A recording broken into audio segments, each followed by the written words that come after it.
Hello and welcome back to paradise academy. So dear friends, कैसे हो आप सब। तो इस वाले लेक्चर में हम समझेंगे जो आपके सिलेबस में एक गिवन टॉपिक है स्टोरेज, राइट। वहाँ पे मोटा मोटा लिखा हुआ है स्टोरेज, तो मतलब आपको पढ़ना है स्टोरेज डिवाइसेस। और जब हम स्टोरेज डिवाइसेस के साथ डील करते हैं तो हमने पढ़नी होती है बेसिकली कंप्यूटर की मेमोरी के बारे में, ठीक है। कंप्यूटर मेमोरी हमारा ये रहने वाला है टॉपिक, जिसको हम स्टोरेज डिवाइसेस भी कहते हैं और जिसको हम सिंपली स्टोरेज भी कहते हैं। बहुत ही कम कंटेंट, क्वालिटी कंटेंट मैं आपको यहाँ पे प्रोवाइड करा रहा हूँ। अगर आप सोच रहे हो कि इस पे भी कंप्रोमाइज़ होना चाहिए, इससे कम हमें मिलना चाहिए, तो वो नेक्स्ट तो इम्पॉसिबल है। फिर आप कोई और प्लेटफॉर्म देखो। तो मैं जितना आपको पढ़ाता हूँ उतना आप कर लोगे और उसके साथ सफिशिएंट एमसीक्यूज़ प्रैक्टिस करोगे तो मैं आपको 100% गारंटी दूंगा आप एग्ज़ाम को ईजिली निकाल पाओगे। तो कम से कम कंटेंट के साथ मैं आपको यहाँ पे लेस इनपुट में मैक्सिमम आउटपुट देने की कोशिश कर रहा हूँ। तो चलिए हम स्टार्ट करते हैं अपने स्टोरेज, कंप्यूटर स्टोरेज, जो आपके सिलेबस में गिवन टॉपिक है, यानी कि हम मेमोरी डिवाइसेस पढ़ने की कोशिश करेंगे। ओके। अब कंप्यूटर मेमोरी क्या होती है? कंप्यूटर मेमोरी का काम होता है ये स्टोर करता है डाटा को या इंस्ट्रक्शन को। डाटा या इंस्ट्रक्शंस को कंप्यूटर की मेमोरी स्टोर करेगी, ठीक। कब करेगी? जो प्रोसेसिंग के दौरान जब डाटा आपका प्रोसेस होता होगा तब करेगी स्टोर डाटा या इंस्ट्रक्शंस को, या जो आपको कंप्यूटर से आउटपुट मिलता है, रिजल्ट मिलता है, इंफॉर्मेशन मिलती है, तो उसको भी हम स्टोर कर सकते हैं कंप्यूटर मेमोरी के थ्रू, ठीक। अब अलग अलग मेमोरी है, अलग अलग जगहों पे ये अपना स्टोरेज का काम करते हैं, तो वो भी हम देख लेंगे। अच्छा, अब जो कंप्यूटर मेमोरी होती है तो इसमें मनी डिवाइसेस होते हैं जो रेस्पॉन्सिबल होते हैं किस चीज़ के लिए? डाटा को स्टोर रखने के लिए। फिर जो डाटा स्टोर रहता है या तो वो टेम्परेरी स्टोर रहता है इस मेमोरी डिवाइसेस में, इन मेमोरी डिवाइसेस में, या फिर परमानेंट बेसिस पे वो स्टोर रहेगा।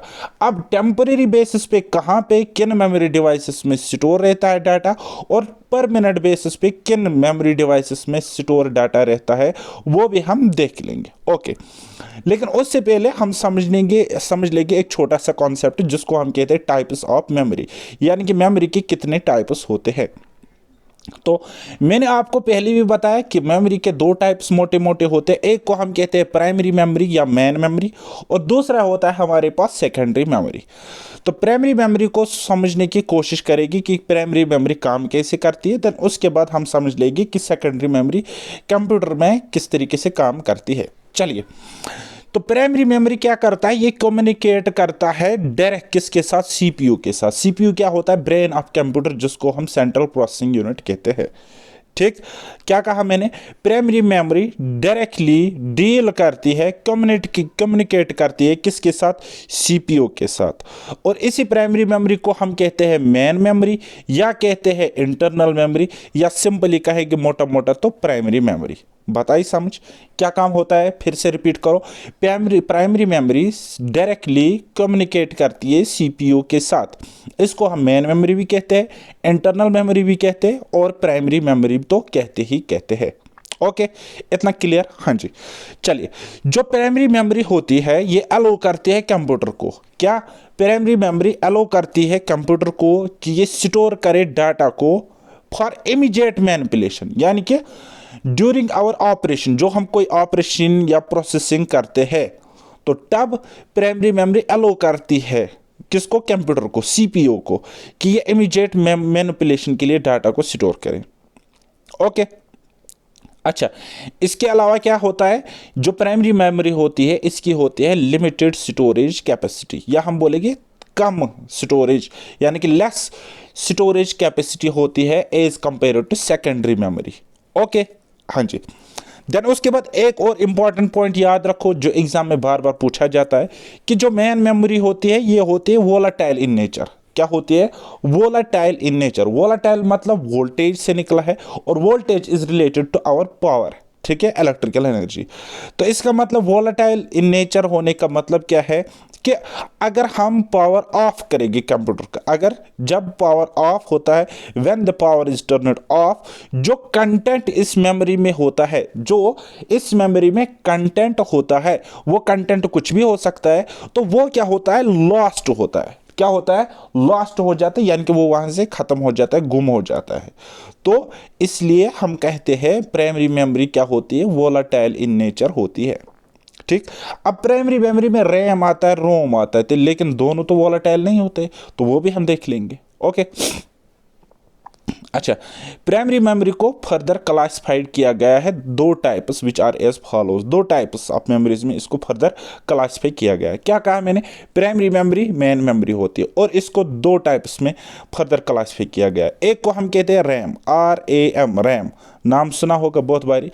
तो रैम की फुल फॉर्म क्या होती है बेटा, random access memory, random access memory.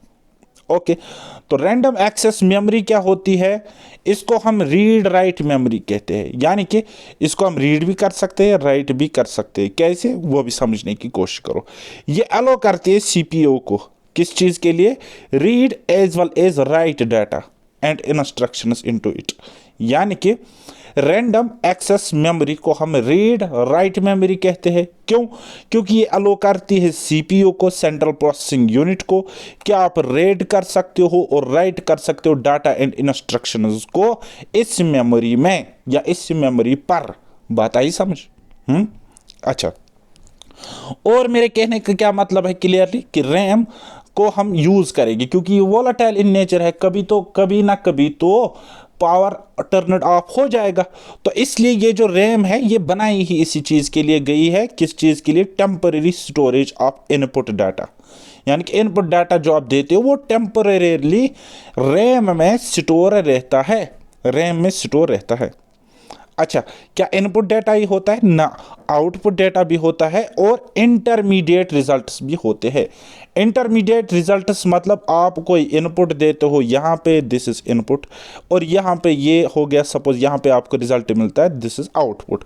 ठीक है, इंटरमीडिएट हो गया इसके बीच में। ठीक है, जब आपका डाटा इंफॉर्मेशन में चेंज हो रहा है तो उनको हम कहेंगे इंटरमीडिएट रिजल्ट्स, या प्रोसेसिंग के दौरान जो रिजल्ट्स आपके आते हैं, अभी प्रोसेसिंग कंप्लीट नहीं हो चुकी है डाटा पर, जो प्रोसेसिंग के दौरान आपके रिजल्ट्स होते हैं उनको कहते हैं इंटरमीडिएट रिजल्ट्स।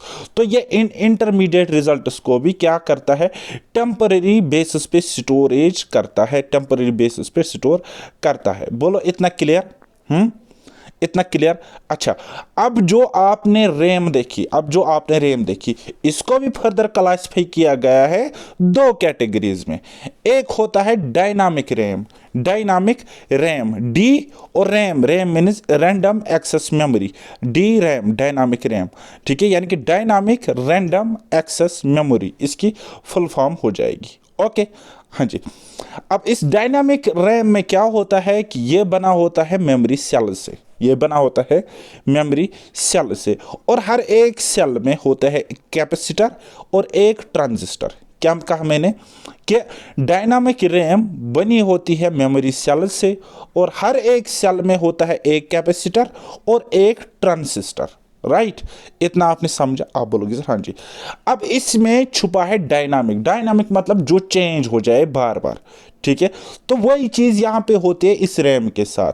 इसका डायनामिक रैम इसलिए नाम पड़ा है क्योंकि ये जरूरी होनी चाहिए रिफ्रेश, ये रिफ्रेश होती है कंटिन्यूअस बेसिस पे। अगर ये रिफ्रेश होता है, दैट मीन्स कंटिन्यूअस बेसिस पे ही इसको क्या होती होंगी, अपडेशन होती होंगी, चेंज होता होगा डाटा, यानी कि डायनामिक इन नेचर होती है ये रैंडम एक्सेस मेमोरी, जिसको हम डी रैम कहते हैं या डायनामिक रैंडम एक्सेस मेमोरी कहते हैं। ओके, तो रिफ्रेश होता है कंटिन्यूली और स्टोर करता है इंफॉर्मेशन को। अच्छा, इसके अलावा क्या, अगर इसकी रिफ्रेश रेट की ज़्यादा ज़रूरत है तो स्लोअर तो ऑब्वियसली ये होगी, और इसको बार बार रिफ्रेश होने की ज़रूरत है, और वहाँ से पावर सप्लाई भी होनी चाहिए, वो बंद नहीं होना चाहिए। अगर वो बंद हो जाएगा तो यहाँ पे डाटा लॉस्ट हो जाएगा फॉर एवर। तो इसलिए ये सस्ती भी है, ये इन चीज़ों को मैनेज नहीं कर पाती तो सस्ती भी है। और इसमें क्या होती है, लेस स्पेस होती है कहाँ पे, कंप्यूटर्स मदरबोर्ड पे। और मदरबोर्ड क्या होता है, एक सर्किट बोर्ड होता है जहाँ पे ये सारी चीज़ें कनेक्टेड होती है एक दूसरे के साथ। ओके, हाँ जी। अब इसी तरीके से रैम का एक और टाइप है जिसको हम कहते हैं स्टैटिक रैम। क्या कहते हैं बेटा, स्टैटिक रैम कहते हैं। स्टैटिक मतलब रुकी हुई। ठीक है, तो क्या होता है कि ये रिटेन करता है डाटा को as long as power is provided to memory chip, जब तक मेमोरी चिप को पावर मिल रहा है तब तक ये डाटा को क्या कर रहा है, रिटेन कर रहा है, अपने पास रख रहा है। क्योंकि ये सब पार्ट है रैंडम एक्सेस मेमोरी का, तो random access memory volatile in nature होती है। अब अगर वहाँ पावर ऑफ हो जाएगा तो यहाँ पर डाटा रिटेन नहीं कर पाएगी ये। लेकिन स्टैटिक ये इसलिए है क्योंकि इसको बार बार रिफ्रेश होने की ज़रूरत नहीं पड़ती है। ठीक है, ये रिफ्रेश होती है लेकिन क्या पीरियडिकली होती है, जैसे कि आपको यहाँ पे देखने को मिल रहा होगा। ये पीरियडिकली रिफ्रेश होती है, बार बार रिफ्रेश होने की ज़रूरत इसको नहीं पड़ती है, as we had seen in dynamic random access memory. Okay,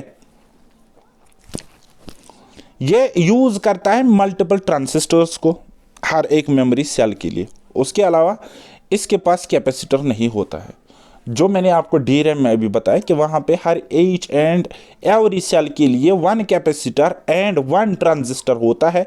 यहाँ पे इसके लिए ट्रांजिस्टर तो होता है लेकिन कैपेसिटर नहीं होता है। अच्छा, SRAM यानी कि static random access memory is often used cache memory due to its high speed. ठीक है, तो यहाँ पे कैची मेमोरी भी यूज़ होती है इसकी हाई स्पीड की वजह से। SRAM is more expensive. अब ये मोर एक्सपेंसिव इसलिए है क्योंकि इसको रिफ्रेश नहीं होना पड़ता है बार बार, और इसकी कैपेसिटी भी थोड़ी ज़्यादा होती है और स्पीड भी बहुत ज़्यादा होती है। तो that is why SRAM is more expensive and faster than DRAM यानी कि डायनामिक रैंडम एक्सेस मेमोरी। अच्छा, अब हम देख लेंगे अपना क्या रीड ऑनली मेमोरी। ये भी क्या है, पार्ट ऑफ प्राइमरी मेमोरी। मैंने आपको क्या बोला, प्राइमरी मेमोरी होती है, ठीक है, उसको 2 कैटेगरीज में डिवाइड किया गया है। एक है हमारा RAM RAM random access memory, और दूसरा होता है हमारा रोम यानी कि रीड ऑनली मेमोरी। ओके, क्या कहते हैं हम, क्या सुना आपने फुल फॉर्म अब रोम का, रीड ऑनली मेमोरी। अच्छा, ये जो रीड ऑनली मेमोरी होती है ये होती है नॉन वोलाटाइल मेमोरी, यानी कि नॉन वोलाटाइल इन नेचर होता है, या हम कहेंगे परमानेंट स्टोरेज नेचर वाली मेमोरी होती है। ठीक, रैम के केस में क्या देखा हमने, वो वोलाटाइल होती, जैसे ही पावर ऑफ हो जाएगा डाटा लॉस्ट हो जाएगा। इस केस में वैसा नहीं है। किस केस में, रैंडम रीड ऑनली मेमोरी के केस में ऐसा नहीं है।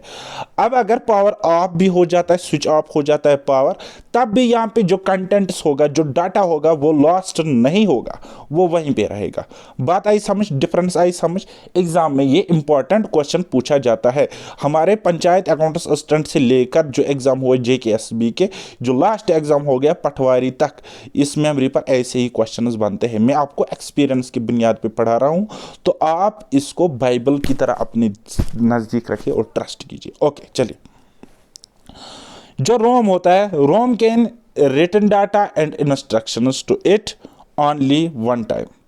ठीक है, तो मैंने कहा क्या, रोम ऑनली मेमोरी, रोम क्या है, रैंडम रीड ऑनली मेमोरी। ये सिर्फ और सिर्फ इसको CPU रीड कर सकता है, राइट नहीं कर सकता।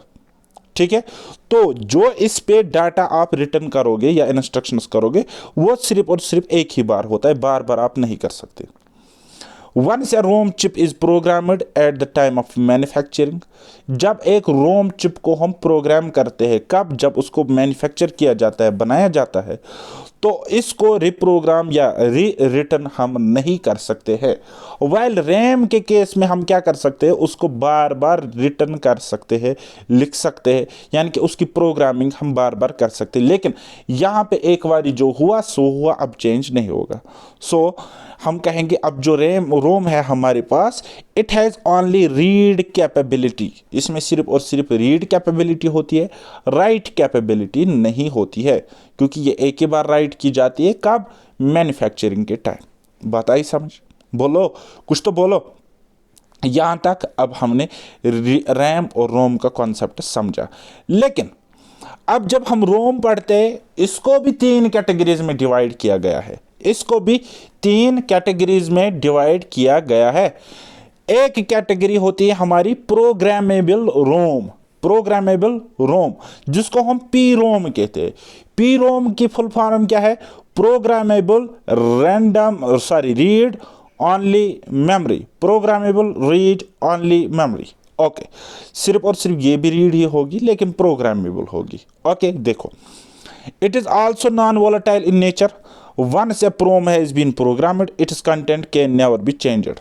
तो ये होगी रोम वाली खासियत कि ये नॉन वोलेटाइल इन नेचर है, और एक बार जब हमने इसको प्रोग्राम किया तो इसके कंटेंट को हम अब चेंज नहीं कर सकते, क्योंकि इसमें रीड कैपेबिलिटी होती है, रीड कैपेसिटी होती है, राइटिंग नहीं होती है।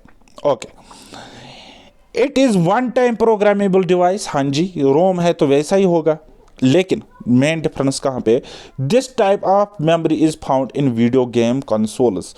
वीडियो गेम कंसोल जो होते हैं वहाँ पे ये पाई जाती है, मोबाइल फोन्स में पाई जाती है, इम्प्लांटेबल मेडिकल डिवाइसेस में पाई जाती है, and high definition multimedia interfaces में ये मेमोरी पाई जाती है। ठीक है, तो इसको कैटेगराइज किया गया है इसके यूज़ के बुनियाद पे, ठीक है, इसके यूसेज के बुनियाद पर। ओके, अब हम देख लेंगे इसकी सेकंड कैटेगरी, जिसको हम कहते हैं इरेजेबल प्रोग्रामेबल रोम, ई प्रोम इसको कहते हैं। इरेजेबल, इरेज मतलब यहां पे कुछ हम मिटा सकते, इरेज कर सकते।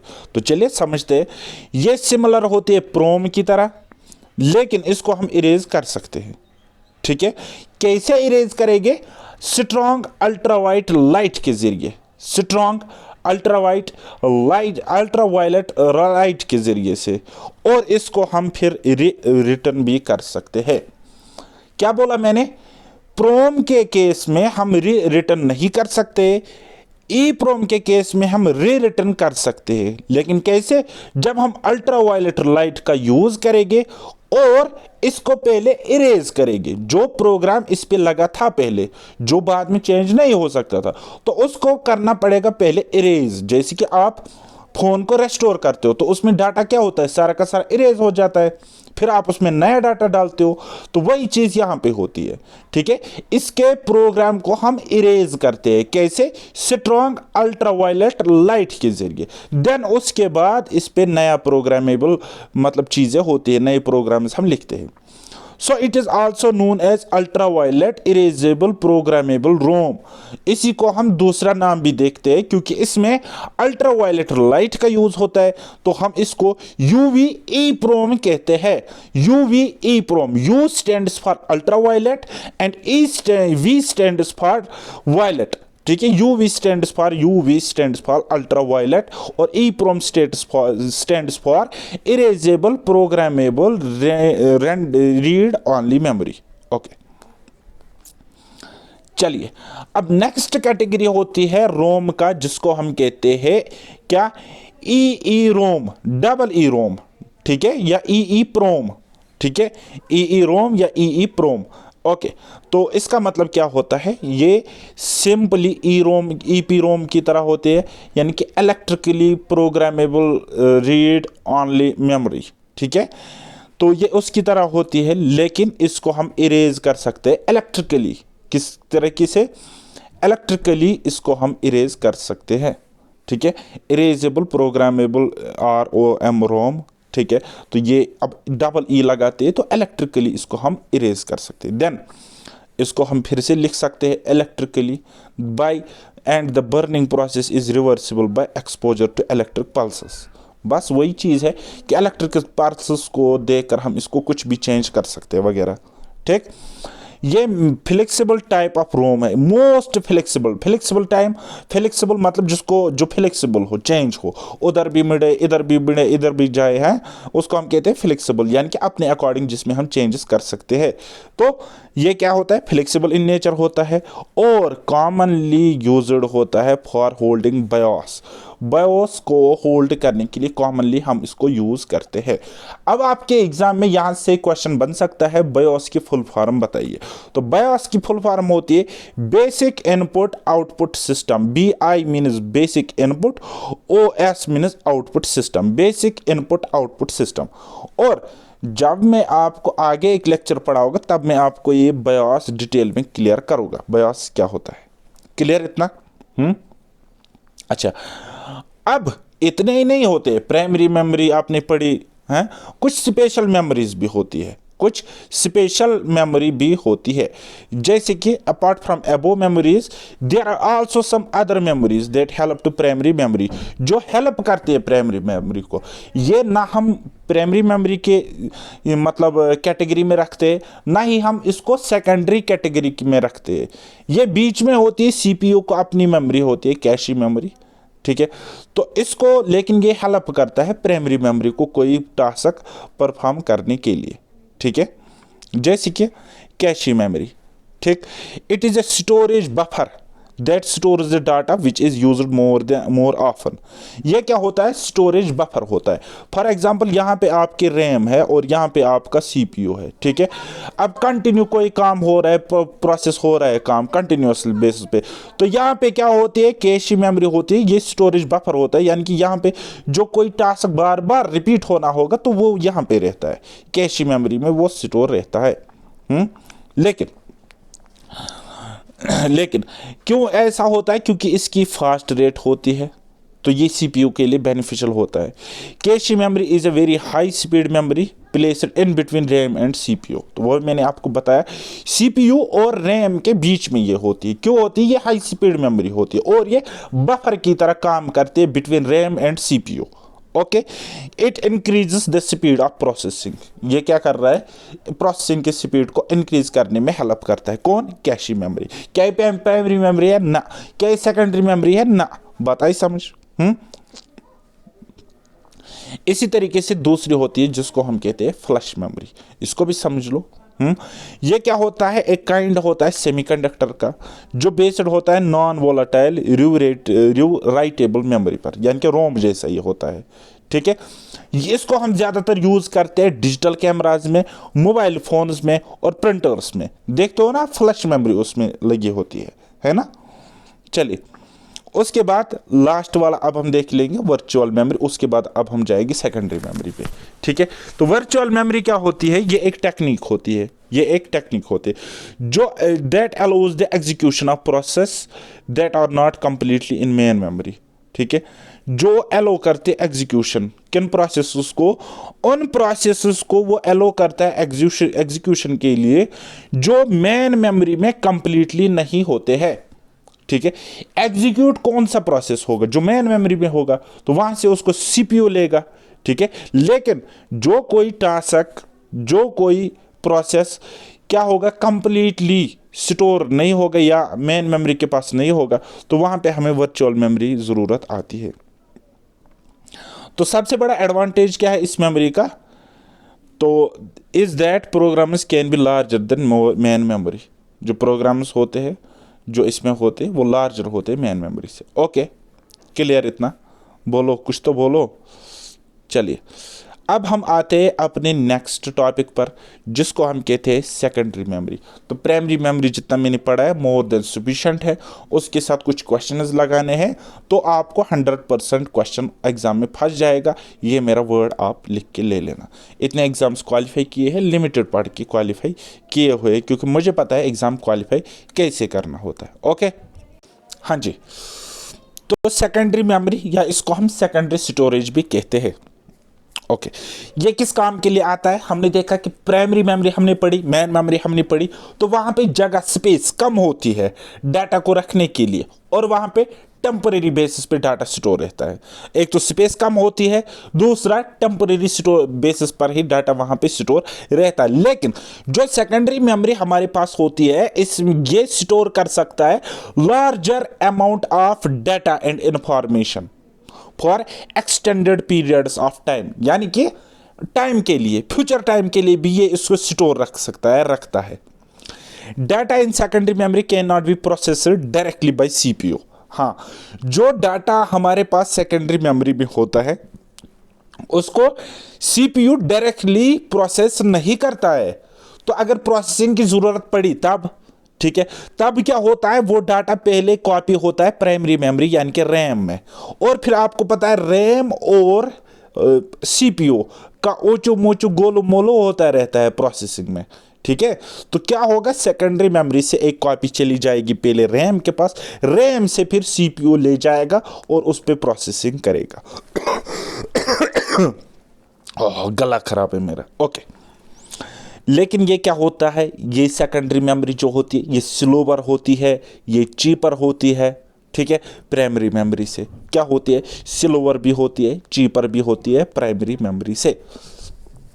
अगर आप रैम को एक्सटेंड करने जा रहे हो अपने लैपटॉप की या अपने मोबाइल फ़ोन की, तो आप देख रहे हो 1-1 GB 2-2 GB रैम को एक्सटेंड कराने के लिए हमें बहुत ज़्यादा पैसे वहाँ पे खर्च करने पड़ते हैं as compare to secondary storage, ठीक है।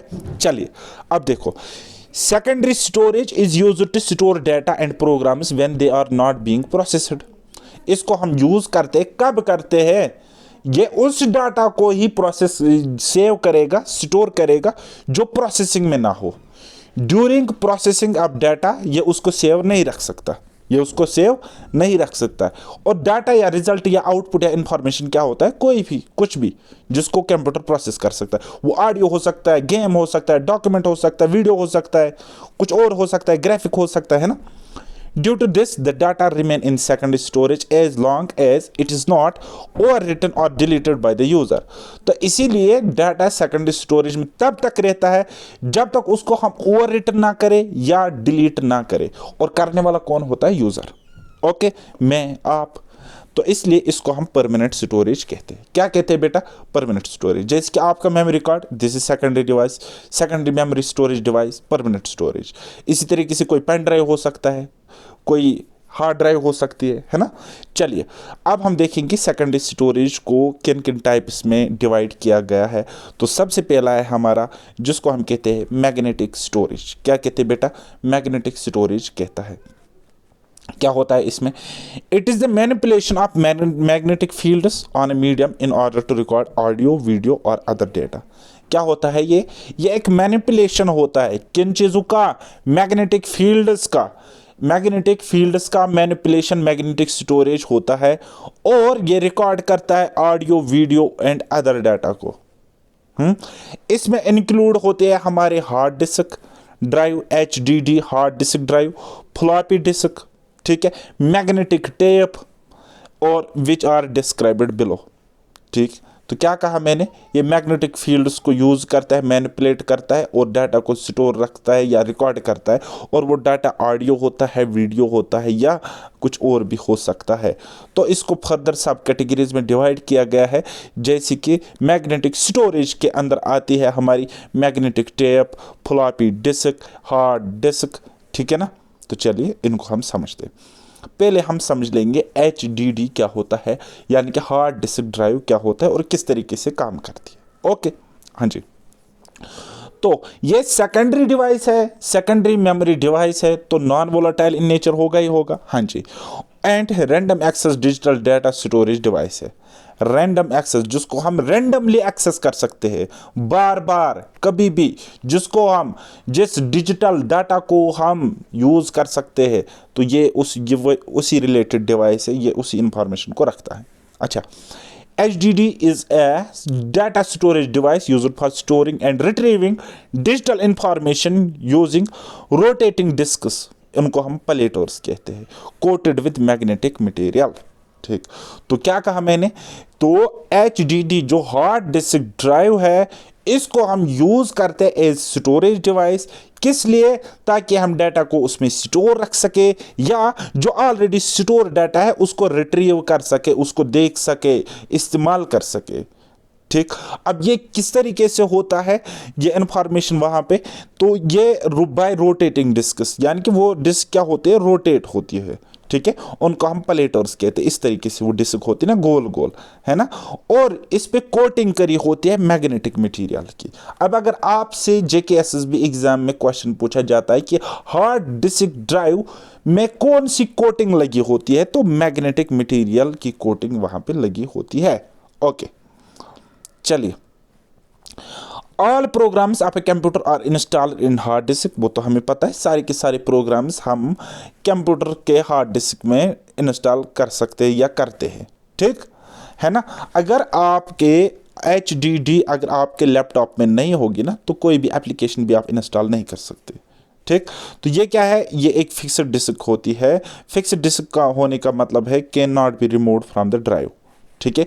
ड्यूरिंग प्रोसेस या ड्यूरिंग एनी एक्शन इसको हम ड्राइव से रिमूव नहीं कर सकते हैं। It consists of a spindle that holds non magnetic flat circular disk called platters. ये तो हमें पता है, एक स्पिंडल होता है जो होल्ड करता है इन पलेटर्स को, which hold the recorded data. ठीक है, और ये जो प्लेटर्स है इन ये होल्ड करता है रिकॉर्डेड डेटा को।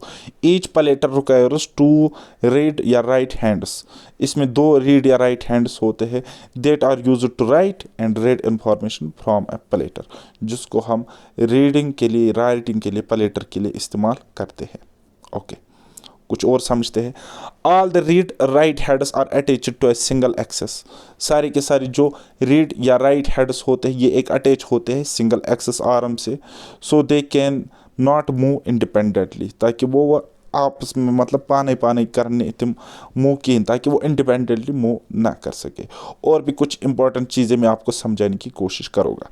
जो आपको हार्ड डिस्क ड्राइव या कोई ड्राइव देखने को मिलेगी तो उसमें ऐसे गोलाई होती है, और ये जो आपको इस तरीके से दिख रहा है ना, ये जो सरकमफ्रेंस इस तरीके से गोल गोल दिख रही है, ठीक है, इसको हम कहते हैं ट्रैक, इनको हम कहते हैं ट्रैक्स, इस तरीके से, ठीक है।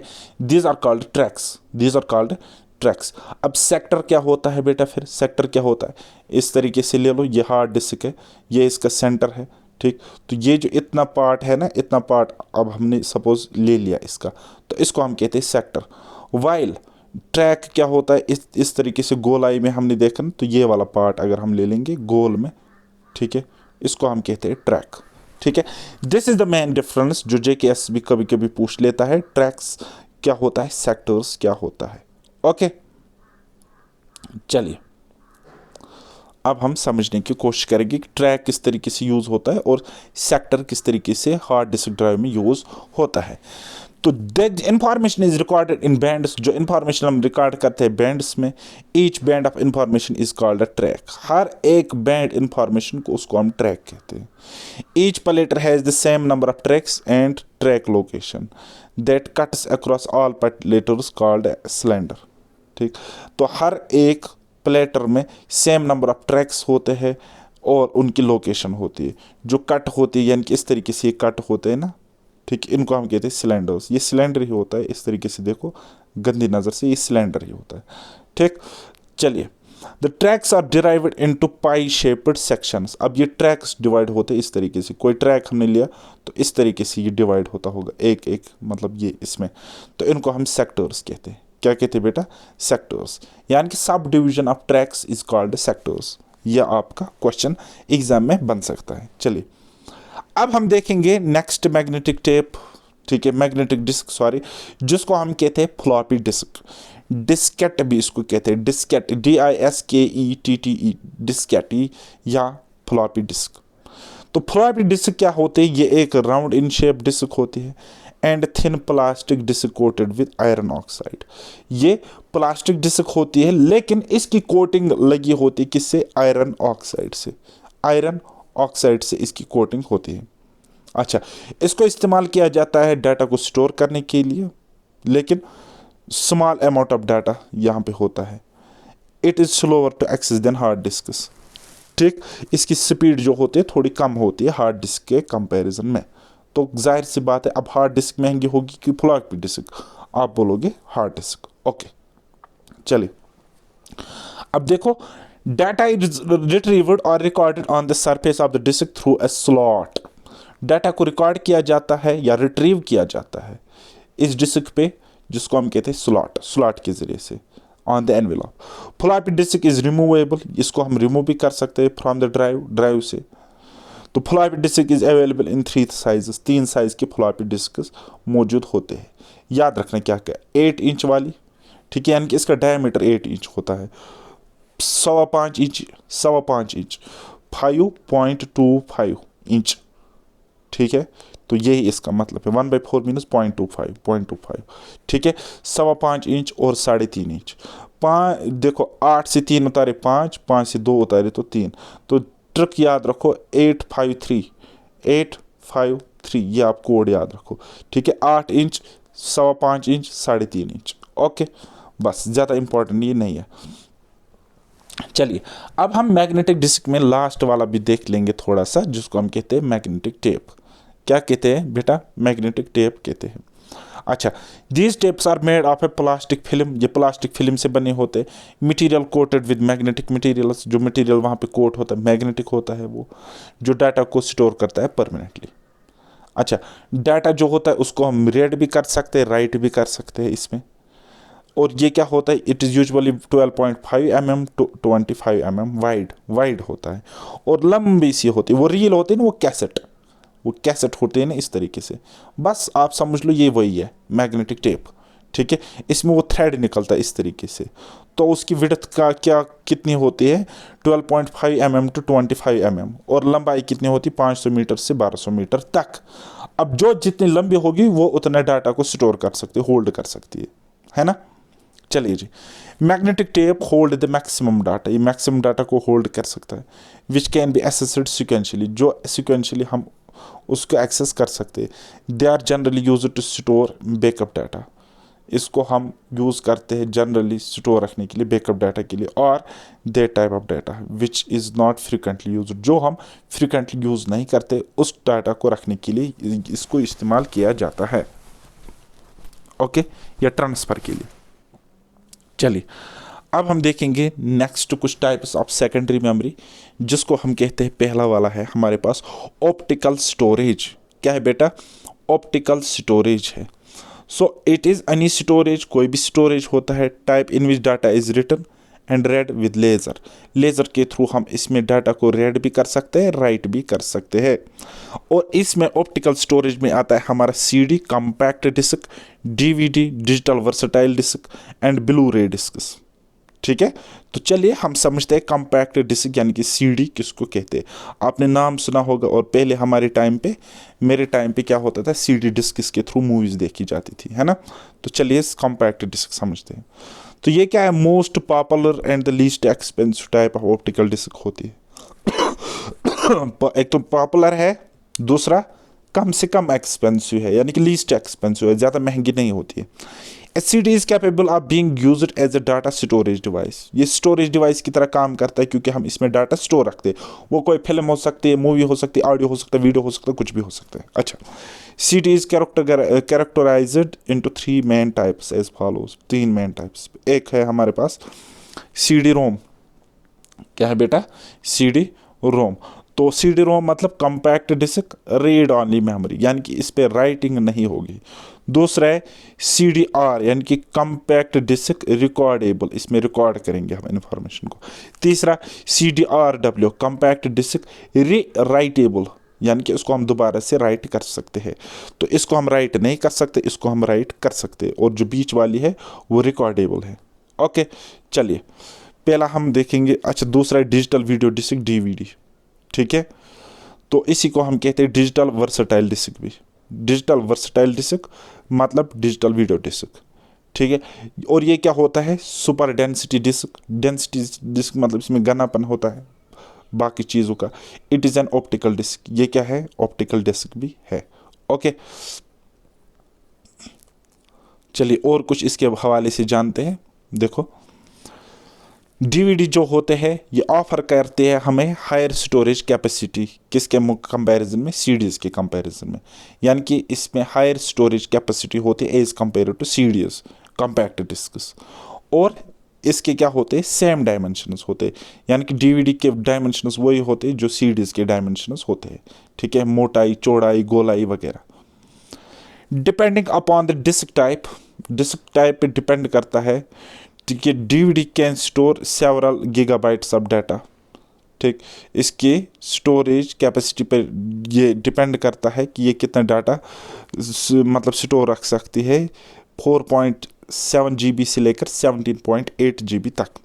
अच्छा, DVD are permanently used to store music और movies and can be played back on your television और computer to.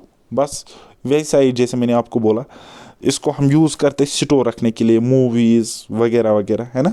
They are not rewritable storage device, इसको भी हम रिव राइट नहीं कर सकते। जितनी इसकी कैपेसिटी है उतना ही है, जो जो डाटा, जिस जिस टाइप का डाटा ये रिकॉर्ड कर सकती है, स्टोर रख सकती है, बस वही रख सकता है, इसको हम चेंज नहीं कर सकते, इसको हम रीव राइटेबल स्टोरेज नहीं कह सकते। ओके, हाँ जी। चलिए, डीवीडीज को और ज़्यादा वेराइटीज़ में डिवाइड किया गया है, आती है हमारे मार्केट में, जैसे कि डीवीडी रोम, इसका मतलब digital video disc read only memory. DVD R, तो डीवीडी रिकॉर्डेबल। और इसी तरीके से डीवीडी आर डब्ल्यू, यानी कि डीवीडी डिजिटल वर्सटाइल डिस्क, या हम कहेंगे डिजिटल वीडियो डिस्क री राइटेबल, जिसको हम री राइट भी करते हैं। ठीक है, 3 प्रकार की ये होती है। ओके, चलिए नेक्स्ट है हमारे पास ब्लू रे डिस्क। क्या बेटा? ब्लू रे डिस्क, ये भी एक ऑप्टिकल डिस्क है, स्टोरेज मीडियम है, जो रिकैप्चर करता है डाटा को नॉर्मली इन डीवीडी फॉर्मेट, जो क्या करता है, रिकैप्चर करता है डाटा को डीवीडी फॉर्मेट में। और इसकी कैपेसिटी क्या होती है? लगभग इतनी पर लेयर स्पेस में। Okay, the name blu ray disc refers to blue laser used to read the disc. Disc को रीड करने के लिए ब्लू लेजर लाइट का इस्तेमाल किया जाता है, जो अलो करता है इंफॉर्मेशन को स्टोर रहने के लिए at a greater density than the longer wavelength red laser used in DVDs. Okay, ये आपको पता ही है ना? तो बस ये होल्ड कर सकता है almost 5 times more data than DVD. और इसके ये फर्दर कैटेगरीज है, स्क्रीनशॉट ले सकते हो, फुल फॉर्म आ सकती है, लेकिन इसको ज़्यादा डीप में आपको कंप्यूटर इंजीनियर बनने की ज़रूरत नहीं है, क्वेश्चन वहाँ से नहीं आता है। ओके, चलिए अब हमारे पास नेक्स्ट कुछ स्टोरेज डिवाइसेस होते हैं, सेकेंडरी स्टोरेज डिवाइस होते हैं, जैसे कि हम देखते हैं आज की डेट में लैपटॉप्स में आती है एसएसडी, रोम नहीं आती है बल्कि एसएसडी आती है, या हार्ड डिस्क नहीं आती है बल्कि एसएसडी आती है। एसएसडी मतलब क्या होता है? Solid state storage. Solid state, एक मिनट, ये एसएसडी नहीं है, सॉलिड स्टेट स्टोरेज है। हाँ, वो भी सही है जो मैंने आपको बोला, आज की डेट में एसएसडीज आती है, लेकिन हमें यहाँ पे पढ़ना है सॉलिड स्टेट स्टोरेज। ठीक, it is a type of storage technique that employs storage devices built using silicon microchip based on storage architecture. ना, ये बिल्कुल वही है जो मैंने आपको बोला। It includes pen flash drive, memory card which are described below. इसमें मेमोरी कार्ड भी होती है और पेन ड्राइव या फ्लैश ड्राइव भी होती है। ओके, जैसे कि पेन या थंब ड्राइव क्या होता है? It is also known as flash drive. जहाँ पे आपको फ्लैश वर्ड दिखेगा ना, याद रखना उसमें यूएसबी होगा, वो पेन ड्राइव की तरह काम करेगा। Okay, A flash drive is a data storage device. ये क्या होता है? डाटा स्टोरेज डिवाइस होता है that consists of flash memory, जिसमें फ्लैश मेमोरी होती है, जिसको हम की मेमोरी भी कहते हैं। और ये पोर्टेबल होता है यूएसबी की तरह, यूनिवर्सल सीरियल बस। यूएसबी आप जानते हो ना, जो वो पिन जैसा होता है जिसको हम लगाते हैं, तो वैसा ही इसका इंटरफेस होता है। USB flash drives are typically removable, इनको हम रिमूव भी कर सकते हैं, है ना? Rewritable and much smaller than floppy disk, और फ्लॉपी डिस्क से ही छोटे होते हैं। ठीक, अच्छा, जो आज की डेट में मार्केट में आते हैं फ्लैश ड्राइव्स, तो उनकी स्टोरेज कैपेसिटीज़ कुछ इस तरीके से होती है: 256 MB, 512 MB, 1 GB, ठीक है, 4 GB, 16 GB, 8 GB भी होता है। 4 GB यहाँ पे 8 GB लिखना, और 16 GB 64 GB। ये मोटा मोटा, आज इसके बड़े साइज भी आते हैं। दे आर वाइडली यूज्ड, इनको हम वाइडली यूज़ कर सकते हैं किस चीज़ के लिए? An easy and small medium to transfer and store the information for the computers, data को उधर इधर ट्रांसफ़र करने के लिए। ओके, और कुछ सेकेंडरी स्टोरेज डिवाइस है, जैसे कि हमारे पास है मेमोरी कार्ड्स। अब आप इससे भी वाकिफ़ हो कि मेमोरी कार्ड क्या होता है, मुझे समझाने की ज़रूरत नहीं है। तो ये क्या होते हैं? स्टोरेज डिवाइसेस होते हैं चिप शेप्ड। हम मेमोरी कार्ड को पहले चिप भी बोलते थे, है ना? ये चिप शेप्ड होते हैं, इस तरीके से ये चिप शेप्ड होते हैं मेमोरी कार्ड, इनको हम कहते हैं। ठीक है, तो इनको हम कॉमनली यूज़ करते हैं मनी इलेक्ट्रॉनिक डिवाइसेस में, जैसे कि कैमराज में, मोबाइल फ़ोन्स में, लैपटॉप कंप्यूटर्स में। और ये क्या होते हैं? स्मॉल होते, छोटे होते, रिकॉर्डेबल होते, यानी कि बार बार हम इसमें चीज़ें रिकॉर्ड कर सकते हैं। ईजिली पोर्टेबल होते हैं, रख सकते हैं कहीं पे, और वेरी लाइट वेटेड, या हम बोले कि चीप भी होते हैं। ओके, अब हम देखेंगे यहाँ पे जो हम अभी तक डाटा डाटा डाटा बोलते थे, और डाटा में ऑडियो आ सकता है, वीडियो आ सकता है, फाइल आ सकता है, डॉक्यूमेंट्स आ सकते हैं, कुछ भी जो भी इंस्ट्रक्शन है उसको हम डाटा ही कहते हैं, है ना। तो इनको हम मेजर कैसे करते हैं, देखो बेटा, जो डाटा हमारे कंप्यूटर में होता है और जिसको कंप्यूटर समझता है वो होता है 0 और 1 की फॉर्म में, 0 और 1 की फॉर्म में, ठीक है। तो ये जो 0 और 1 होता है इसको हम कहेंगे बाइनरी डिजिट। क्या कहेंगे बेटा? Binary digit. और ये जो बाइनरी डिजिट 0 और 1 होता है इसको कहते हैं हम 1 बिट। क्या कहते हैं बेटा? 1 बिट। अगर आपको कल क्वेश्चन आ जाए एग्जाम में, स्मॉलेस्ट यूनिट ऑफ मेमोरी या स्मॉलेस्ट यूनिट ऑफ डाटा, तो वो होता है बेटा बिट। क्या होता है बेटा? बिट होता है। अच्छा, 4 बिट्स मिलाकर बनाते हैं एक निबल, 1 निबल, यानी कि 1 निबल में होते हैं 4 बिट्स ऑफ डाटा, 4 बिट्स, ठीक है। अच्छा, अब अगर 8 बिट्स होंगे तो उसको क्या 2 निबल कहेंगे? हाँ जी, 2 निबल भी कह सकते हैं, लेकिन 8 बिट्स बराबर होती है 1 byte. 1 byte is equal to 8 bits of data या 2 निबल, ठीक है। इतना आपने समझा? ओके जी, समझा। आप तो बड़े काबिल बच्चे हो यार। चलिए फिर आप देखो आगे। अब 1 बाइट है, अगर हम 1024 बाइट को जोड़ेंगे तो वो बनाता है 1 KB, यानी कि 1 किलोबाइट। केबीज में भी डाटा हमारे पास होता है कि नहीं होता है? अच्छा, अब अगर हम 1 KB को यानी कि 1024 KB जोड़ेंगे, ठीक है, 1024 KB वो बराबर होती है 1 MB, 1 MB। और MB की फुल फॉर्म है मेगाबाइट। क्या है बेटा? मेगाबाइट। और मेगाबाइट के बाद आता है हमारे पास गीगाबाइट। और गीगाबाइट कैसे बनता है? 1024 MB को मिलाकर बनाता है हमारा गीगाबाइट, जिसको हम GB कहते हैं। 1 GB, 2 GB, 3 GB हम बोलते हैं ना, तो GB मतलब गीगाबाइट, और 1 गीगाबाइट में 1024 मेगाबाइट होते हैं। ओके, हाँ जी। फिर 1024 गीगाबाइट वो बराबर होती है 1 टेराबाइट। 1 टेराबाइट में 1024 गीगाबाइट होती है। और 1024 टेराबाइट मिलाकर बनाती है 1 पीटाबाइट, पीटाबाइट। और 1024 पीटाबाइट मिलाकर बनाती है 1 ईटाबाइट, ठीक है, एक्साबाइट, सॉरी, एक्साबाइट। और 1024 एक्साबाइट मिलाकर बनाती है 1 जीटाबाइट। और 1024 जीटाबाइट मिलाकर बनाती है 1 योटोबाइट। और 1024 योटोबाइट मिलाकर बनाती है 1 ब्रोटोबाइट।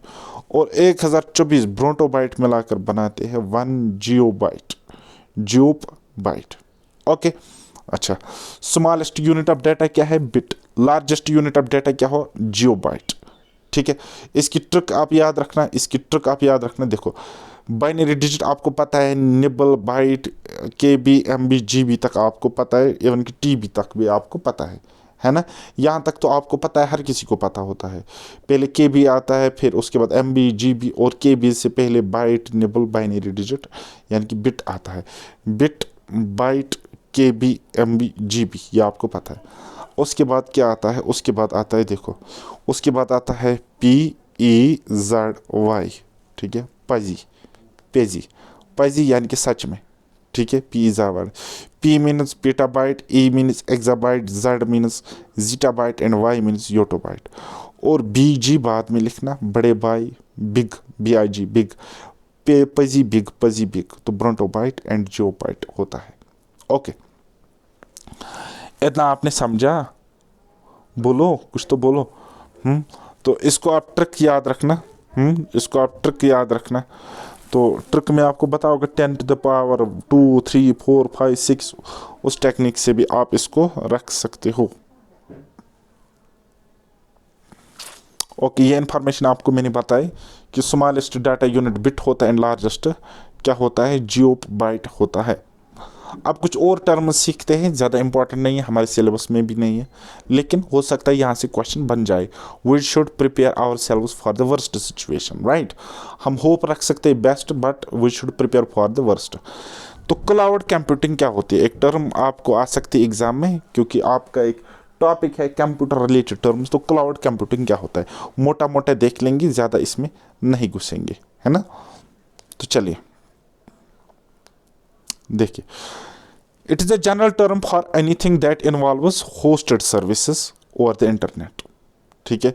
जनरल टर्म है एनीथिंग जो हम इन्वॉल्व होते हैं होस्टेड सर्विसेज, यानी कि कंप्यूटर इंटरनेट पे जो होस्ट सर्विस, होस्ट मतलब डाटा को रखता है, होस्ट की तरह काम करता है, उसको cloud computing. The name comes from use of clouds as an abstraction from the complex infrastructure it contains in system diagrams. वो तो हमें पता है, सिस्टम डायग्राम्स में ही कंटेन करता है। Okay, it interest services with user data, software competition over a network. Okay, ये interest करता है सर्विसेज को यूजर डेटा से, software competition over a network, किसी नेटवर्क पे। It has considerable overlap with software as a service. चलिए, कुछ नहीं है, बकवास है। तो अब इसमें अलग अलग टाइप्स है, जैसे कि पब्लिक क्लाउड है, देख लेना खुद, है ना। आपको ये नोट्स पैराडाइज एकेडमी एप्लीकेशन पे मिलेंगे। अभी तक अगर आपने पेड कोर्स हमारा ज्वाइन नहीं किया है तो कर लो जल्दी, आज ही फटाफट, और सिलेक्शन ले लो। बहुत अच्छे तरीके से हम वहाँ पे कंटेंट प्रोवाइड करा रहे हैं। चलिए, नेक्स्ट है हमारे पास क्लाउडिंग की एक और मतलब टाइप, जिसको हम प्राइवेट क्लाउड कहते हैं। प्राइवेट क्लाउड क्या होता है? These are distributed systems that work on private infrastructure. Private infrastructure के लिए काम करता है और प्रोवाइड करता है users with dynamic provisioning of computer resources. इसी तरीके से हाइब्रिड क्लाउड मतलब इनमें दोनों होता है, कम्बिनेशन होता है। किसका? Combining facilities of public and private cloud. Okay, for this reason they are also called, इसीलिए इसको हम हेटेरोजीनियस क्लाउड्स भी कहते हैं। ओके, अब ये कुछ सर्विसेज है, हमारे लिए ज़्यादा इम्पोर्टेंट नहीं है, तो ये भी कुछ फुल फॉर्म है, ज़्यादा इम्पोर्टेंट नहीं है। तो यहाँ पे कुछ टिटबिट्स है, इनको देख लो, थोड़ा सा काम में आ जाएगा। जैसे कि the rate at which data is return to disk, जिस रेट से हम डाटा को राइट कर सकते हैं डिस्क पे, या रेड कर सकते हैं फ्रॉम डिस्क। रेड करेगी डिस्क से और राइट करेगी डिस्क पे, उसको हम कहते हैं डाटा ट्रांसफर रेट। क्या कहते हैं बेटा? डाटा ट्रांसफर रेट कहते हैं। इस तरीके से एक और टर्म है रूट डायरेक्टरी। तो ये क्या होता है? Is the main folder of desk. ये डेस्क का मेन फोल्डर होता है। ये कंटेन करता है इंफॉर्मेशन अबाउट ऑल फोल्डर्स, यानी कि सारे फोल्डर्स की इंफॉर्मेशन ये कंटेन करता है, उसको हम कहते हैं रूट डायरेक्टरी। तो अगले लेक्चर में बस इतना लेक्चर हमारे लिए काफ़ी है। अगले लेक्चर में मैं आपको बताऊंगा इसके इम्पॉर्टेंट MCQs। पढ़ने के लिए स्टोरेज डिवाइसेस में, यानी कि magnetic tape, storage devices, hard disk drive वगैरह में बहुत कुछ है। हम इसमें और ज़्यादा डीप घुस सकते हैं, लेकिन हमारे एग्जामिनेशन पॉइंट ऑफ व्यू से रिलेवेंट नहीं है। सो अब मुझे दीजिए इजाज़त, फिर मिलते हैं हम नेक्स्ट लेक्चर में। तब तक के लिए बाय बाय, टेक केयर, अल्लाह हाफिज़, और मेहनत करते रहिए।